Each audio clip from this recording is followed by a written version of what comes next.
Hello everyone, my name is Arun Kumar Sharma. मेरे channel का नाम है मैथ्स विद लॉजिक। तो आज का टॉपिक है कन्वर्स ऑफ बीपीटी। ये कन्वर्स ऑफ बीपीटी आपके चैप्टर 6 है, ट्रायंगल, क्लास 10 के अंदर।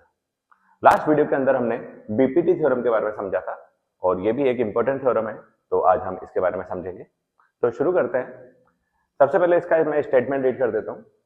If a line divides any two sides of a triangle in the same ratio, then the line is parallel to the third side. BPT के अंदर हमें line parallel given थी, हमने ratio proof किया था और इसके अंदर हमें पैरेलल लाइन प्रूफ करनी है और रेशियो आपको गिवन है। तो शुरू करते हैं। सबसे पहले हम लिखेंगे गिवन। आपके पास गिवन है AD upon BD equal to AE upon AC और आपको टू प्रूव करना है DE पैरेलल BC। तो सबसे पहले हम इसमें एक कंस्ट्रक्शन करेंगे। क्योंकि हमें पैरेलल लाइन गिवन नहीं है तो हमने कंस्ट्रक्शन से क्या करा, एक लाइन पैरेलल ड्रॉ कर दी। Draw a line,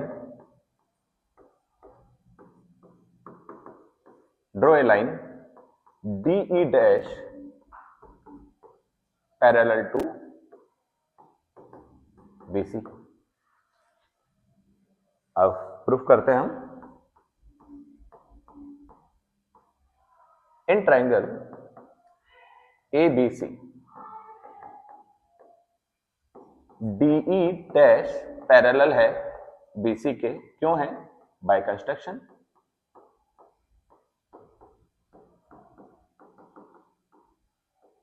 bye construction. तो अकॉर्डिंग टू बीपीटी, क्योंकि DE डैश पैरेलल BC के, तो बीपीटी थ्योरम ये बोलती है कि अगर दो लाइन पैरेलल है तो उसके अंदर जो ट्रायंगल की दो साइड का रेशियो है वो इक्वल है। तो हम बीपीटी के अकॉर्डिंग अप्लाई करेंगे। By BPT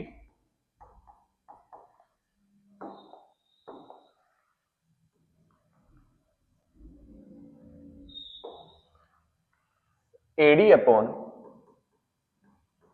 BD equal to AE dash upon E dash C।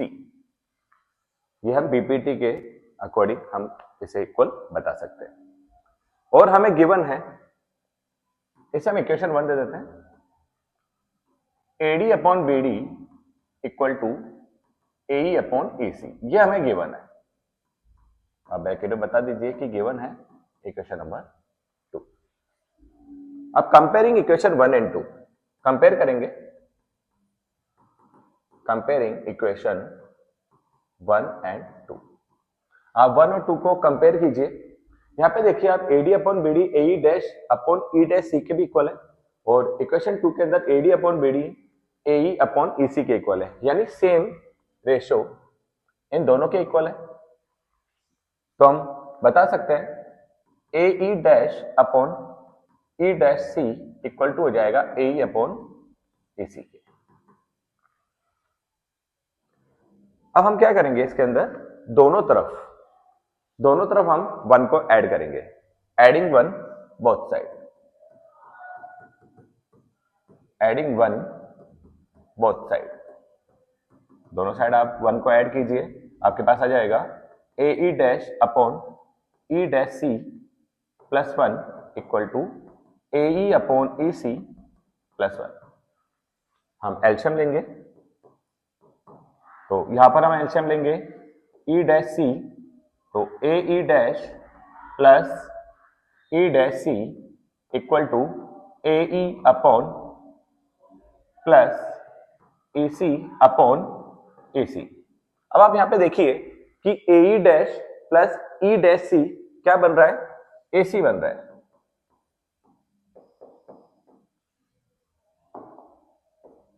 और यहां पर देखिए AE प्लस EC क्या बन रहा है? AC बन रहा है। यानी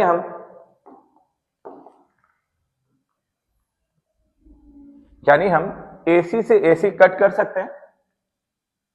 AC से AC आप कट कर दीजिए, तो आपके पास आ जाएगा 1 upon E dash C equal to 1 upon AC।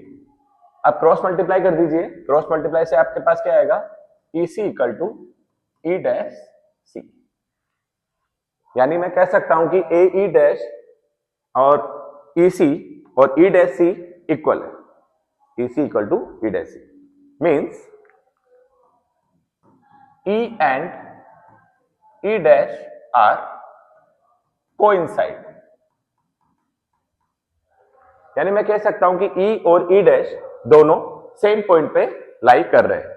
तो दोनों अगर सेम पॉइंट पे लाई कर रहे हैं तो इसका मतलब ये हुआ कि AE इक्वल टू EC और AE dash E dash C के इक्वल है, जो कि हमने यहां पर बता रखा है।